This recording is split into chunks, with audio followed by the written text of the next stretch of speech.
Everyone, and welcome to The Index, brought to you by The Graph, where we talk with the entrepreneurs building the next wave of the internet. I'm your host, Alex Kehaya, and today I'm joined by Michael Wagner. Again, he's been on the show before. For those of you that don't remember, he's the co-founder of Star Atlas, a space-themed video game metaverse of grand strategy, open-world exploration, territorial contest, and political domination. With a blockchain-based layer that utilizes Solana, Star Atlas is striving to be the first blockchain game to deliver AAA-grade cinematic quality visual experiences. And from what I saw at PlayGG like a couple of months ago, y'all are nailing that for sure. But thanks for coming on the show. I appreciate it. Yeah, thanks, Ben. Excited to be here and chat with you again. Always enjoyable when we have conversations. So happy to be here, and let's dive in. Yeah, I mean, let's just start with like, how are things going with Star Atlas? What's shipped recently, and what do people need to know? Things are going exceptionally well, and I'm actually going to speak to this a bit at Breakpoint, but it's been a challenging year, I think, for everyone Yeah. across the Solana ecosystem. Obviously, we all know what happened with FTX, and that was right on the tail end of Breakpoint last year, which I'm super excited to be attending again this year. But man, we faced some challenging times, but we just persevered. We stuck with it. We kept building, made changes where we needed to, and the team is doing incredibly well. We've shipped a lot of product through over the course of this year, but most recently and really with much fanfare is our Sage Labs product. Now, Sage is Star Atlas Golden Era, and that is a browser implementation of the Star Atlas universe. So it's not the Unreal Engine content. It's not the cinematic open world MMO content. This is a 2D browser implementation that largely activates the economy. It's all centered around resource extraction and crafting right now, but the future vision for the browser-based gameplay, which is developed in Play Canvas, and it will be with 3D WebGL assets, is more of a real-time strategy gameplay loop. So it's all focused on territory control, gathering resources, crafting star bases, defending those, going out open world PvP in this map, and being able to receive rewards for doing that. And again, Sage Labs is really a 2D implementation, so much more of an O game style, whereas the future version of Sage is essentially kind of like Stellaris for people familiar. But man, it has been absolutely blowing up where we and people in our community are posting numbers. As of 2 days ago, we did some 2.3 million transactions on Solana. We made up 15% of the daily network transaction volume, and this has been increasing over the last several weeks. So we just rolled this out on September 21st. We're about 2.5 weeks in, and the user counts are good, the growth is good, the transactions are good, and what's really cool is we've built effectively all of the game logic on Solana through 7 different Amazing. Solana programs. It's amazing you were able to like. 7 is a lot of programs, but honestly, for a game that has the kind of functionality you've built, like it's kind of crazy. It's only 7. How did you guys achieve that? Brilliant blockchain engineers. I'm sure this could very easily have been 20 or 25 programs, but Yeah. the guys work their magic. We've gone through a number of different iterations. In fact, earlier in the year, our community will be familiar, but we launched something called Escape Velocity, which was just a movement test, an on-chain coordinate and movement system. And it was a good demonstration of what was possible, but still very limited in the feature set available. And so this evolution into labs now it's just a massive, massive improvement over the gameplay economics and the gameplay mechanics. And again, creating a system that is sustainable going into the future as well. Escape Velocity was, we knew that was a temporary product that would be deprecated, wasn't intended to continue. But Labs, we now have the foundation for all of the future gameplay mechanics that go not only in Labs, but across the Unreal Engine client as well. So tell me what I need. What do I need to get started? Like, do I need a ship or something? Do I need assets, or can I just come on there with like a little bit of soul and start playing? Like, how do I get into this? You will need chips, and so a large part of our premise is being able to drive utility and value to the assets that people possess. Now, when we launched Escape Velocity, it was a small deposit to largely prevent botting behavior, to be honest with you, but it did not account for actual ship ownership.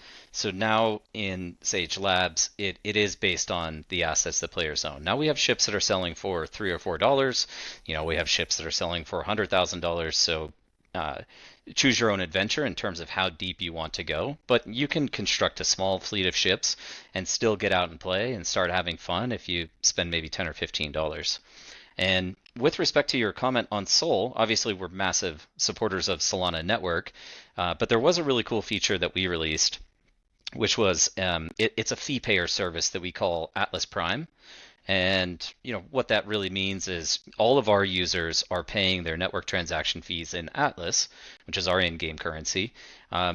That's passed through to a proxy service that we run. We pay the Sol transaction fees on their behalf, and they just pay Atlas. And for us, this is a big win for the Star Atlas ecosystem because users are earning Atlas. And if you're completely new to Web3 or completely new to crypto, we do want to simplify that process as much as possible. So earn the currency from playing the game and be able to pay all of your transaction fees and buy all of your items in that currency. That's how we create this circular economic loop for players. But a few ships and otherwise connect a wallet and you're off and running. Where do I go to get my ships? So our marketplace is at play.staratlas.com. That would be, the starting point for anyone without any assets whatsoever. It's quite an expansive marketplace at this point. It is a marketplace that's another Solana program that we built from the ground up. All of the ships are categorized from extra small all the way up to commander ships. The scale of these things increases exponentially, and again, the prices associated with them. But there's also a ton of information out there already on different strategies and meta that people are employing going into the game. And every one of the ships, there's a bunch of different categories of ships and manufacturers of ships. I won't take the time to go through all of those right here on this call, but there's 8 different manufacturers that have different specializations and different attributes. And then there's ships that are racers, fighters, freighters, transport, bounty hunter, mining ships. You can effectively specialize based on your in-game strategy, whether that's ultimately in the future wanting to engage in PvP with your fighter ships, or if you're focused exclusively on logistics, supply chain management, extraction, and crafting, your mining ships and your freighter ships are going to be best suited for you. Which one's the most lucrative? What do you think will be the most lucrative? You might not know yet. Well, it really just in the current phase, just to be honest, it's a combination of fighter ships and freighter ships, because the fighter ships are able to extract faster than any other ship right now. The freighter ships are able to carry the most inventory. And so if you're thinking about managing your costs as you play, because every one of our gameplay loops operate as a genuine business, which means you're spending food, you're spending fuel, you're spending ammunition, you're using toolkits. These are the 4 core resources that get burned for every action that you take. It's like Oregon Trail, but in space, with with like actual money. That's fair. Yeah, I mean it's a fair analogy. So it is important for players to actually put a little thought into how they want to execute, because it's entirely possible that you run out of fuel while you're in the middle of space, and then you have to self-destruct and you lose everything in your cargo. Oh no. Yeah. So that gives me anxiety already. Yeah, that's so fun though. I mean, so I already learned a lot because I don't have any ships in the wallet that I connected to earlier today. I think I've got one in like a different wallet somewhere. But I should just go pick up like, I don't know, $20, $50 worth of ships and probably get like 2 attack vessels and like a freighter or something like that. And then you form like this little guerrilla group and start, just trying to extract resources in the lab and see how it goes, like the best way to experiment. Exactly. Yeah, and I think it's important to maybe outline the different gameplay mechanics that are on Solana. And so I mentioned what we tested in Escape Velocity. That was the coordinate system and movement system on chain. But when you sign into Labs now, you're not really creating an account per se, not in the traditional sense. It is a wallet connect. And what happens on the back end is that creates a profile for you on chain. And that profile will be used for character progression, XP, loyalty point earning, and then also managing permissions and settings within your account itself. Things like extraction of resources from the universe, that's on chain. Crafting systems are on chain. The inventory systems, and in fact, throughout the map of Gallia, which is the Sage galaxy, it is localized inventory. So if you have SFT assets, which all of the resources being extracted are, they are stored at the starbase where you're positioned. And if you want to get them back to, say, the central space station, you need to physically load them into ships and bring them back. Or if you set up crafting hubs at any of the 51 different starbases around the map, you can craft at those starbases, but ultimately you have to get those back to your central space station. So localized inventory. And then going into the future, which kind of dovetails off of your previous question, which was kind of like, what is the meta, or what's the best? What's the most profitable today? Well, the meta is going to shift pretty frequently across Star Atlas as we develop out new features. And a feature that's in our pipeline is combat. And another feature is the actual starbase construction, where players need to collect resources and build their starbases. But, when we get into combat systems, it gets more complex in terms of what's most lucrative, because you could stay in the safe zone, but the extraction rates are lower, and the amount of materials you collect is lower. Your transportation costs are lower. But where it's most lucrative is out in the medium risk zone and the high risk zone. I'm just right? like smiling right now, like thinking about like someone just pillaging my tiny little space fleet, just like some dude who's got like $100,000 worth of big boss fighters and stuff just comes in and wipes me out, just cleans house. How pissed off I'm going to be. I feel like a 12-year-old again playing like Star Atlas, StarCraft back in the day. Yeah, ironically, the 12-year-olds are much better at gaming than I am at this point. Yeah. Especially on fast twitch games. But so there's a mechanic that we haven't implemented yet, but it actually speaks to your concern there, and it kind of speaks to the idea of pay to win, because we do have this extremely wide range of asset values. But going into the future, we'll also have a council rank system and a licensing system that requires players to everybody has to start on the same footing. Everybody has to start with the smallest ships in the game, and it's only through playing and collecting XP and allocating points to different skills that you're able to acquire the licenses that allow you to fly those bigger ships in the future. Now, that gating mechanism is not in place today, and it's possible we change that at some point in the future, but the idea that somebody can just spend $100,000 and then immediately destroy you because they spent more money, we do want to try to prevent that to some extent. Yep. So let's talk about this bear market a little bit, if you're open to it. You guys have had to make some pretty hard decisions in the last 3 months. I think I remember like right after PlayGG, or like right around that time, you had to cut some headcount and stuff like that. And there are some founders who listen to this show and I think like are probably navigating a pretty difficult market like we all are. And I was wondering if you just share some anecdotes of like how you made those decisions and how you navigated that with your community, and just kind of talk about that process a little bit if you're open to it. I think it'd be valuable, especially for some of the younger teams in the space. Of course. Yeah. I mean, so since just full transparency for anyone who doesn't know, we got caught up in the FTX mess. We lost quite a substantial amount of money there. So we had to start thinking about how do we pivot our strategy, or what does the future look like for Star Atlas going almost a year ago now. We made a first round of cuts in December going into January to pare the team back. I think it was about 13% of our staff. And then my objective was to iterate and deliver product quickly enough that we could build momentum and interest and start to acquire new users. Now, through the bear market, it's already difficult to acquire new users, and we still and we're really working on this pioneering tech, which is on-chain logic. So while we had a few products released over the course of the year, they didn't drive the momentum that we were expecting. And so as we got into July, I had to take a really hard look at our balance sheet and our run rate and whatever revenue was coming in, and our ability to capture cash flow off of things like token sales, right?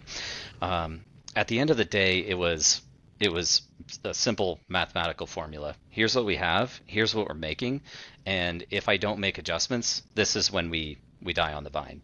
And so I would just say for anyone out there that is considering this right now, it is an incredibly difficult decision to make. These are friends, these are people we interact with every day. These are great contributors to the product that you're developing, most likely. But ultimately, survival is paramount. And so when we got to that point, we made the cuts, and it was about 75% of the remaining team that we actually cut back in at end of July going into August. The silver lining here, while it doesn't feel good to make that cut, it was an immediate sense of relief. The weight of the world was lifted off my shoulders in that moment because I knew that I just extended our runway, our worst case lifetime, out another 18 months. And really the goal here is making sure you survive until the next cycle and when you have product available for people to start to use. And hopefully the product is something that they're interested in. But one was the sense of relief that I got immediately, despite feeling bad about making that move. And two, what I think is quite surprising is it was an extensive exercise to decide who are we keeping and who do we have to let go, and what positions are they filling, and what roles and responsibilities are they completing, thinking forward about what is our roadmap going to look like if and when we make these cuts, which we knew were necessary.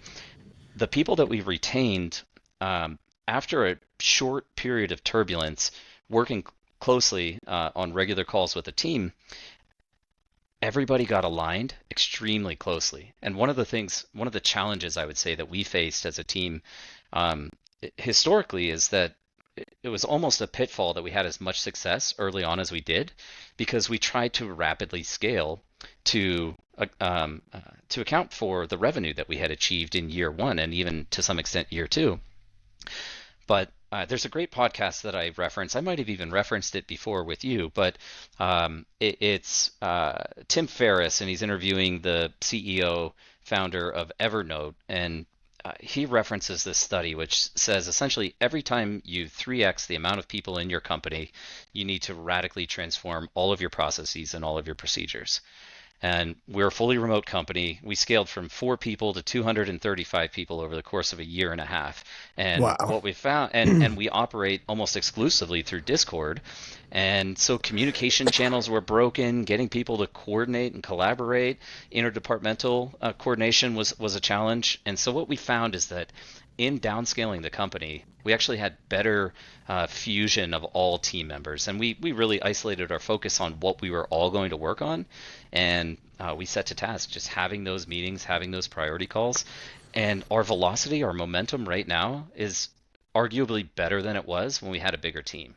So kind of key lesson here is number of people doesn't necessarily translate into momentum or velocity of development. It's really ensuring that you have that team alignment, that cohesion before you scale. And that's a lesson that I'll take into the future. Even in the face of significant success with income, is I want to be extremely strategic in how we scale the next time around, because it actually introduced, I think, more challenges to us than the benefits we derive from it. Yeah, I mean, that is great advice. And I had a very similar lesson learned from my company, Olaplex. We scaled really fast to meet what was a lot of growth in the beginning of our company's life cycle, like first year and a half. And the bear market forced us to lay off about half of our people back in December, which sucked. And but like between then and now, we ship more better product than we ever did, just because of how much it focused our team. And I think bear markets have that effect on people. It's like bringing a lot of focus. You got to really buckle down and figure out how to survive. And like, frankly, transparently, our company might not make it still. But seeing how those people were able to rally and deliver really great product in a pretty short period of time because we basically pivoted the company to starting in January, like end of last year. But yeah, I mean, our revenue went from pretty significant to like nothing overnight after FTX. And that was a pretty big kick in the pants.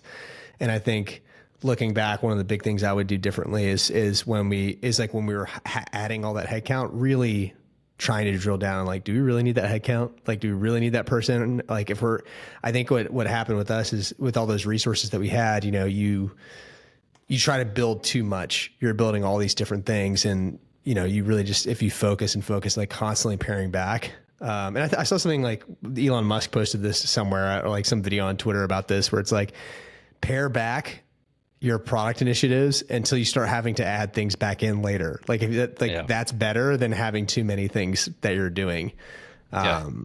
So yeah, really big lesson learned for me as an entrepreneur, and sounds like you guys had a similar one. And I guess like for teams that, I don't think it's happened publicly that much yet, but I think it's coming. There are going to be teams that just don't make it, even with, all the effort they might put in to like cut headcount and stuff and figure out a way forward. They just don't get product market fit or run out of money or whatever. What would you say to those teams like in this market that are almost dead or like on death, their company's about to have to shut down? What would you say to those guys who are kind of thinking about what their next thing is? Or I don't know, how do you deal with that as an entrepreneur? Key advice from me is don't stop, and until the music stops. That my mentality has always been, going down with the ship, and I'll be the guy playing the violin as we go under, But it was never a question to me of, all right, it feels too hard, I'm going to give up now. Another quote I love is David Goggins, and he says, pain is temporary, failure is forever, something like that. And for me, it's as much of a struggle as it might be, as long as there's a penny in the account and we can satisfy our liabilities, and we still have a vision for what we can build, we keep going, man. We keep iterating. And so even if you're getting down there to the final days, you never know what's going to happen. So just don't give up early. Definitely fight until the bitter end. But look, if it is a quote unquote failure, a failure is a lesson. I don't think that there's anything intrinsically wrong with failing. If anything, I think it's a testament to the individual to try something that's challenging and fail. That's much better than just never trying at all. So, don't get discouraged from starting another business or doing something else again just because you failed once. Keep going with that too. I always use this wrestling analogy because I wrestled for like a decade, and it was all I cared about from the time I was like 9 until I was almost 20. And for the first, like 5 or 6 years, you just get your ass kicked all day, every day. And like, I literally cried after most matches when I was a little kid, Yeah. And what I learned is if you give it your all and you wrestle hard and you leave everything out on the mat, you just shake your opponent's hand and you like keep your head up and walk off the mat.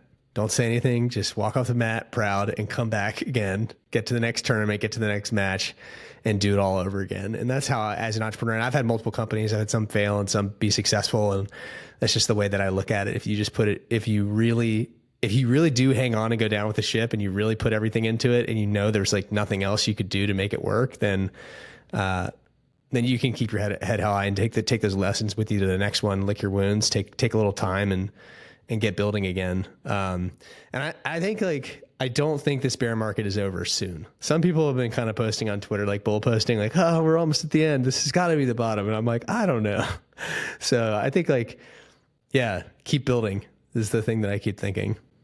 Yeah, with respect to, first of all, that is the exact mentality that I support too. Give it your all, man. You have nothing to be ashamed of if you did your absolute best. And I'm not talking about, participation trophies, but for your own personal mental health and psychology. If you know that you've done everything you could and you tried everything you could, like you said, hold your head high, know that you gave it your best, and you'll do it again. Yep. So you guys are thriving, which is great. And it's so cool to see those metrics. I saw Twitter today, you guys surpassed Polygon, which I love, on, on total daily transactions. Like all of Star Atlas is more transactions than Polygon.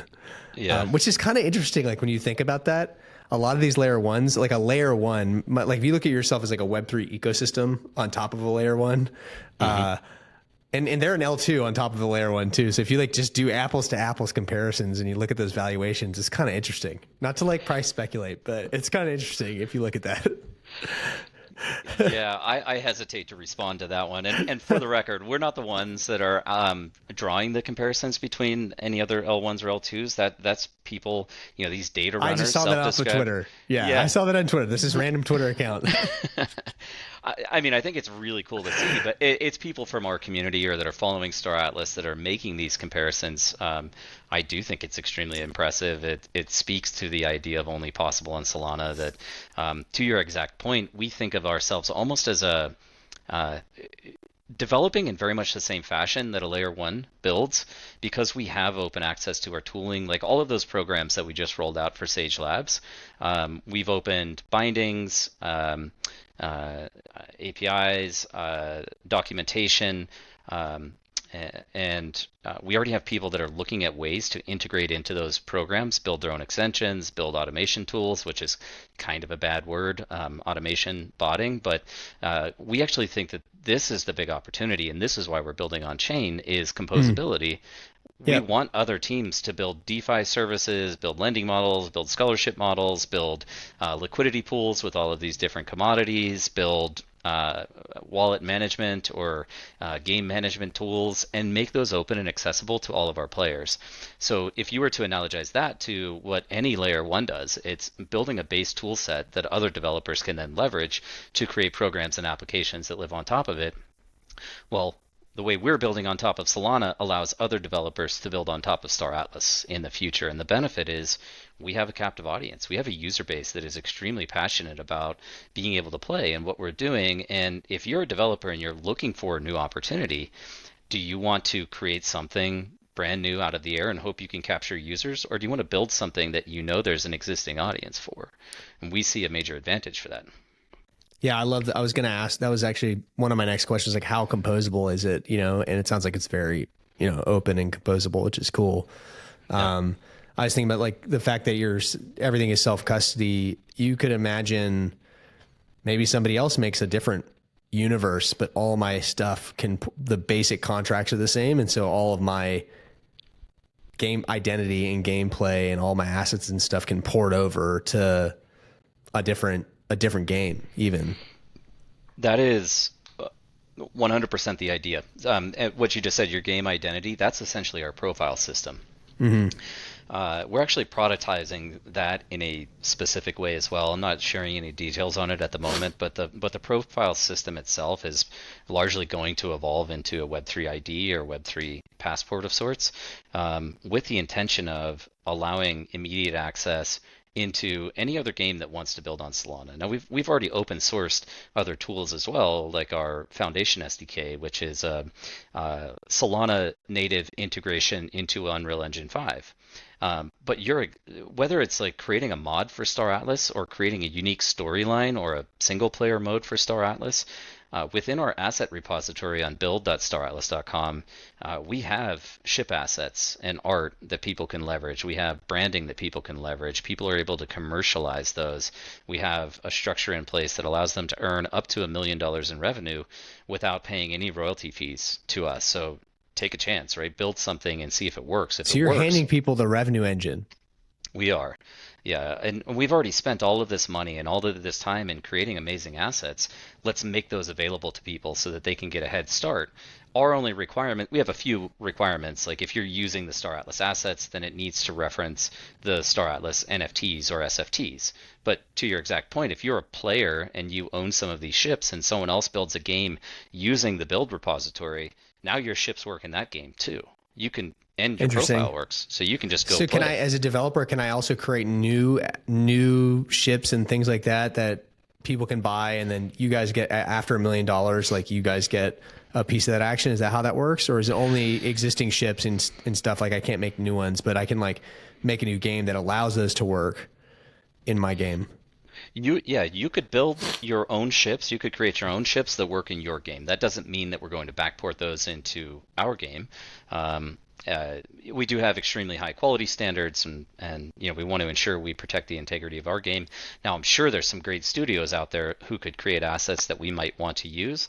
That would be more of a one-off conversation. But within this build repository, it's Star Atlas branding. And we already have 8 or 9 companies out there that are using this. Gallia Merchants is one that I point to a lot. Star Artisan Shop, Gallia Art Station, Enigma 42. These are groups that are either producing merchandise, apparel, computer peripherals, swag.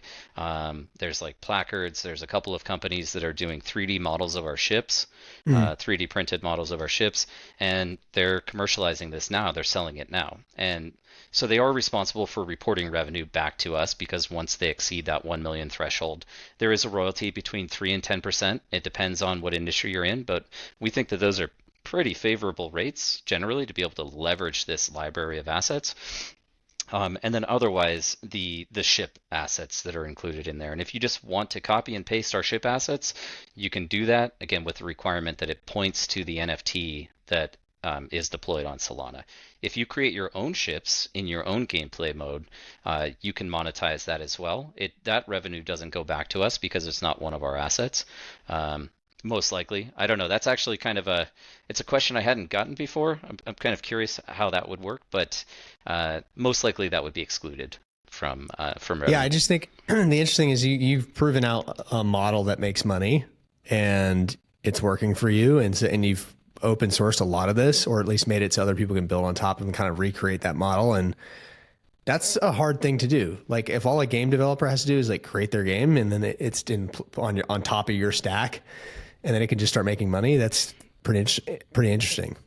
It just has to be a high quality content at that point, high quality game, just different ideas for like a different universe or something like that. But they can focus on that instead of having to do all this stuff that you guys just spent, what is it, 2 years now, a couple years trying to figure out? Yeah, coming up on 3 years now. Wow. Yeah, but building out this tool set again is we think of it as a responsibility and obligation that we have. It's why we started building under this philosophy of on-chain game logic since inception. And most people are taking what I would argue is an easier path, which is, hey, we're going to build a game traditionally, and then we're going to integrate NFTs into that, and it'll still point to your NFT. Still great evolution for, I think, gamers. I genuinely believe in this idea of true asset ownership and being able to transact with the assets that you own without restrictions under the terms of service. But for us, that composability element is what we believe will accelerate growth and development around Star Atlas, because ultimately, in no scenario could our team of people, whatever size it is, compete with a global audience of developers who are looking to build features around Star Atlas. Our team could scale to 50,000 engineers overnight through a hackathon or a game jam, because we've already incentivized people to go out and produce and cater to our audience. Our players win when they get new content or new features. That developer wins if people are using it and they're monetizing it. We win because we just can't build it, and we can't build it fast enough even if we wanted to. So it allows us to focus our energy on the core content of the Star Atlas game, and then open source tooling so that people can build their own extensions and enhancements to our ecosystem. Well, I cannot wait to see that unfold. When do you think, it sounds like there's some teams already building some things, but when do you think we'll start seeing like the first different features that are like open source developed or developed on top of that stack? So we have a number of large guilds already in our community, and I know they're already using some of this tooling. In fact, the day we rolled out the IDLs and this documentation, we had 2,000 downloads of our profile system, and this was 2 weeks ago maybe now, so we're probably well above that at this point. But I wouldn't necessarily say before the end of the year, but I bet by Q1 of next year we see some deployment. Wow, really cool. Yeah. So we're at the top of the show here, and I always kind of ask the same thing at the end of the show. What have I not asked you that you wanted to talk about or that I should have asked? Oh man, there's so much we didn't get to cover, Alex. I mean, we have a super exciting Unreal Engine release that we're targeting for the end of the year as well. So let me contextualize this in two ways so I don't draw it out too long. But our 2.2 release of Star Atlas is going to demonstrate the full integration of metagravity, and so this is server infrastructure, it's user concurrency scaling and kind of network coordination. We've already demonstrated 5,000 concurrent users, single instance. That was at the PlayGG event. We're looking at 30,000, potentially far more than that by the end of the year. So everybody in a single server, no sharding, no partitioning, and still being able to seamlessly transition into and out of, say, Atmosphere. But our goal is to have every single one of our players on the same server. So that's coming out with the updated gameplay modality of competitive combat racing with your ships. And so it's hover racing. We're looking at 100 player support per race right now in this tournament structure, but you have ship mastery, you have character progression, you have ship configuration, so you can go in and customize all of the modules, components, and crew members in your ship. The ship mastery is leveling up the ship itself. And then that would actually tie in with our mobile app that we also announced at PlayGG, which is a fitness trainer for your crew members. But the other part about this is that we have already laid the groundwork for program integration into Unreal Engine 5 as well. We did that with the Foundation SDK. We've fully integrated our marketplace into Unreal Engine as well. So if you're in the game client, you can buy and trade. And that's the same marketplace that we use at play.staratlas.com. So you're seeing the same order book and trading against other players on a peer-to-peer basis. But these programs like movement, coordinate, combat, extraction, crafting systems, these are going to directly integrate into Unreal Engine 5. So what I always try to describe is that we're not building multiple products. We're building multiple implementations of the same Star Atlas universe. It doesn't matter if you're on Unreal Engine or you're in browser or you're using the mobile app. It's just a different way to experience the Star Atlas universe, because the base layer of all of this is Solana, and the base layer of all of this is this economy that we've created. So I'll pause there, but really No, that's excited super about cool. Unreal Engine release this year. Awesome. Well, thanks so much for coming on the show. And everybody listening, where should they go to play the lab, to play Sage Labs today? What's the website? Yeah, you might want to start at play.staratlas.com if you don't own any assets. That way you can check out the marketplace and figure out what you want to play with. Otherwise, the direct link is labs.staratlas.com. Otherwise, highly encourage everyone to jump in our Discord, discord.gg/staratlas. We've got a great community who will help you get up and running, and it's always active in there, and an amazing community team there for support. So join us in Discord. Look forward to seeing you guys out there on the map. Thanks so much for coming back on the show. Thanks, Alex.